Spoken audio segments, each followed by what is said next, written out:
Okay, magandang araw po sa inyo mga brothers. Welcome po sa akin channel. Bali, sa oras na ito mga brothers, makakapag-share ako sa inyo ng isang kaalaman tungkol po sa Barako 2. Kasi po, napakarami nagtatanong sa akin yung pagkakaiba ng Barako 1 sa Barako 2. Ngayon ito mga brothers, dumayo po sa atin dito, taga Bacoor, Cavite. Isa natin subscriber, yung kanyang cylinder head, pina-convert na po niya ng pang-Barako 1. Ito po kasi Barako 2 mga brothers. Ganito po ang cylinder head ng Barako 2. Ayan. Kung mapapasin nyo po sa likod, wala po siyang bearing. Nasaan na camshaft dito? Yung camshaft. Kunin mo. Wala pong bearing yung camshaft dito mga brothers. Tanggalin mo. Hindi, kinabit na niya. Ayan. Ito po kasi mga brothers, wala pong bearing sa likod. Yung ganito mga brothers. Kaya ang ginawa natin, pina-convert na natin ng pang-Barako 1 ito.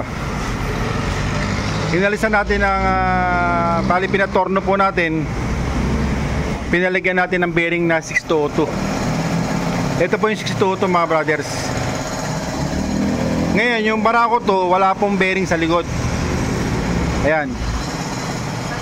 Ayan mga brothers. Wala pong bearing sa likod. Itong Barako 1 meron. Ngayon, ang langis po ng ating Barako 175, na-i-vlog ko na po noong una, ang laman po nito pagka binaba ang makina 1.4. Ngayon, pagka change oil po 1.2 lang. Ngayon, ang dami nating mga followers na hanggang ngayon nagtatanong sa atin, gano'n daw bang karaming langis ang ilalagay sa Barako 2? Ngayon sa pagkakataong ito mga brothers, dapat malaman natin to kasi hanggang ngayon naguguluhan pa rin sila eh. Kasi po yung Barako 2 tsaka Barako 1, wala naman pong binago dyan eh. Kaya lang, ang nangyari rin sa Barako 2, nagbawas po sila ng isang pyesa. Ito po yun, 602. Ayan. Tinanggal nila to. Ito kasi Barako 1 eh. Tinanggal nila to, inalis nila dito. Kaya itong camshaft ng Barako 2, wala pong bearing sa likod. Kaya ang pagkakaiba lang nila, yung Barako 2 at saka Barako 1, nagbawas po sila ng isang pyesa. Yun nga po yung bearing na 602. Bali lumalabas po mga brothers, sa 6 sa Barako 2, isang pyesa lang po ang inalis nila. Ito 6202. Kaya ang gagawin natin ngayon, ibabalik natin ito. Ayan. Isa sa magandang resulta po nito, pag niligyan natin ng bearing, ay nagiging smooth yung andar ng kanyang cylinder head. Ayan po mga brothers. Sana po malaman po ninyo ito mga brothers.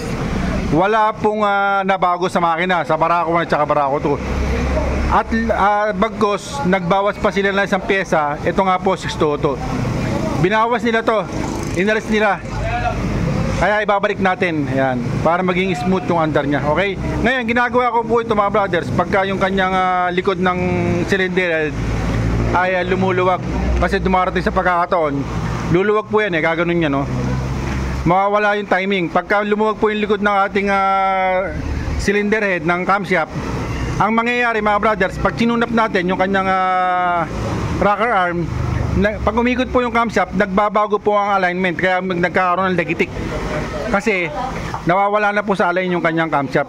Ayan, sana po maintindihan niyo po ito mga brothers. Uulitin ko po, sa Barako 2, inalis lang po ang 602 na bearing.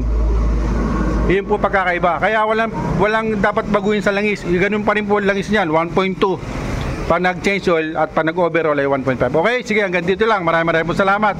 Mabuhay po kayo lahat mga brothers. Ito yung dumayo, taga Bacoor, Cavite, boss.